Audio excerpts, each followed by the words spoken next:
सरदार जी, जातियों के फेर में बेशक आप कहें कि आप लोग नहीं फंसे हैं, लेकिन आपने जिस तरीके से मुख्यमंत्रियों का चयन किया है, लग तो रहा है कि जो दबाव विपक्ष आप पर बना रहा था, आपने उससे ओवरकम करने की कोशिश की। देखिए प्राची जी, मैं तो ये कहूंगा कि एक ही नारा आत्मसात होता है आज की इस तस्वीरों को देख करके, मोदी है तो मुमकिन है। और वो इसलिए आत्मसात होता है कि जहां पर भारतीय जनता पार्टी अंत्योदय का सपना लेके पंक्ति में जो अंतिम व्यक्ति खड़ा है उस तक लाभ कैसे पहुंचे उसका सपना देखती है, वहीं रो में आखिरी व्यक्ति, आखिरी कार्यकर्ता कौन बैठा है उसको भी आगे ला करके एक नई लीडरशिप देने का काम करती है। अगर ये किसी संगठन में दुनिया भर में हो सकता है तो वो भारतीय जनता पार्टी है। और यही एक ऑर्गेनिक कैडर बेस्ड संगठन की एक पहचान होती है, जहां पर किसी प्रकार की कोई लॉबिंग, कोई परिवारवाद या किसी प्रकार का ऐसा कोई दबाव ना हो। तो ये जो निर्णय अभी आपने देखे, अभी शपथ हमने देखी नए मुख्यमंत्री उप मुख्यमंत्री की, मैं मानता हूं कि पार्टी के सभी कार्यकर्ताओं के लिए, मैं कार्यकर्ता होने के नाते आज इतना गर्व महसूस कर रहा हूं कि हमारे जैसे कार्यकर्ता, लाखों लाख जो कार्यकर्ता भारतीय जनता पार्टी में काम करते हैं, वो इतना लंबा समय काम करके अगर भारतीय जनता पार्टी किसी भी कार्यकर्ता को कहीं से कहीं तक भी पहुंचा सकती है, तो ये किसी भी दल में काम करने वाले कार्यकर्ता के लिए एक बहुत बड़ी प्रेरणा स्रोत है। और वैसा ही एक है जातियों की। जहां तक आपने बात कही, देखिए जातियों का जवाब तो जनता ने दे ही दिया था। बहुत कोशिश करी राहुल गांधी जी ने, बड़ा एक प्रयास किया पूरे विपक्ष ने, और नया नया एक राग सीखा, ओबीसी का सीखा, कहीं जातीय जनगणना, कहीं सेंसस, कहीं ये कहीं वो, और जनता ने सीधा जवाब दिया कि हम मोदी की गारंटी के साथ खड़े हैं। जनता ने कहा कि जो देश में नेतृत्व है, जो किसानों को, दलितों को, वंचितों को, शोषितों को, पिछड़ों को, युवाओं को, महिलाओं को, जो इनको आगे बढ़ाने की बात करता है, हम उनके साथ खड़े हैं। और इसीलिए इतना जबरदस्त एक popular mandate Bharatiya Janata party को मिला है। तो मैं मानता हूं कि जब उत्तर जनता ने ही दे दिया हो तो कोई इसमें कोई ना प्रश्न बच जाता है ना ही कोई उत्तर बचता है। आपने राहुल गांधी को सुना होगा सिद्धार्थ जी, वो तो अभी भी अपनी ही बात पर कायम है। वो कह रहे हैं मैं तो मान रहा हूं कि खुद प्रधानमंत्री नरेंद्र मोदी ओबीसी हैं, लेकिन जो लोग सरकार चलाते हैं उनमें से कितने ओबीसी हैं, आप ये बताइए।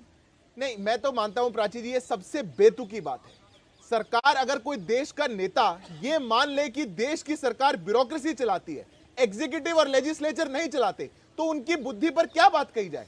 मतलब देश में चुने हुए लोग, जो जिनको जनता चुन करके पदों पर बैठाती है, जो सरकार में मंत्री हैं, वो सरकार नहीं चलाते। सरकार राहुल जी के हिसाब से कोई और चलाता है। ये बिल्कुल एक, मैं मानूंगा कि बचकानी बात है। और वो आपने बिल्कुल ठीक कहा कि अपनी बात पर कायम है और वो कायम ही रहेंगे।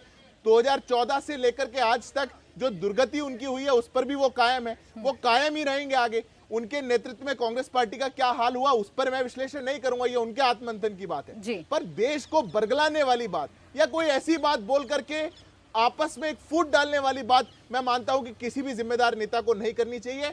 यह देश जानता है किस प्रकार का नेतृत्व चुना जा रहा है, सबको प्रतिनिधित्व देने वाला एक नेतृत्व आया है, एक ऐसा नेतृत्व जो पार्टी संगठन के लोगों का है, ग्रास रूट से जुड़ा हुआ है, एडमिनिस्ट्रेटिव एक्सपीरियंस है, और उसको सभी देश की और प्रदेश की जनता उसको स्वागत कर रही है। अनंत जी, क्या अब इतना आसान होगा, कांग्रेस सरीखे तमाम जो विपक्षी दल हैं, पूरा इंडिया अलायंस है, क्या उनके लिए अब इतना आसान होगा जाति जनगणना की बात को जोरों शोरों से उठाना, ओबीसी का राग अलापना और उस पर भारतीय जनता पार्टी का ये मास्टर स्ट्रोक होना? प्राची जी देखिए, राहुल गांधी जो सचिवों के ओबीसी होने का मुद्दा उठाते हैं उसमें एक बेसिक फ्लॉ है, बेसिक फैलेसी है उसमें।